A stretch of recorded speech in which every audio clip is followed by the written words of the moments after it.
এই বুকের ব্যথাটা উনি দেখবে কেন? আপনি জানেন উনি তো ওষুধ রেখে এখানে আসতে পারবেন না।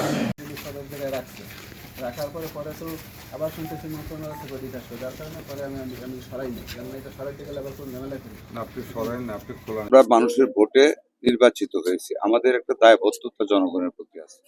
We are accountable to the people.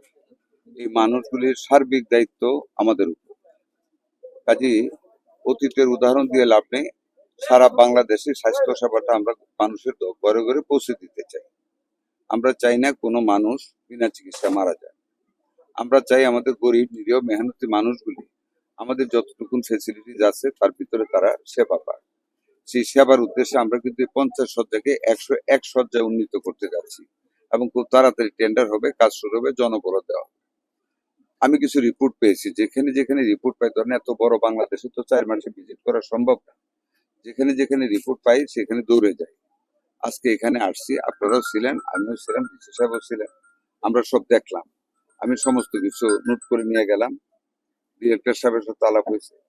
Civil surgeon সাহেব আমাকে বলেছেন উনি ছুটিতে, ডিরেক্টর সাহেব বলেন ওনার ছুটি নেই। অনেকগুলি অ্যানামলিস পেয়েছি, পাশের ক্লিনিকটাও আমি ভিজিট করলাম।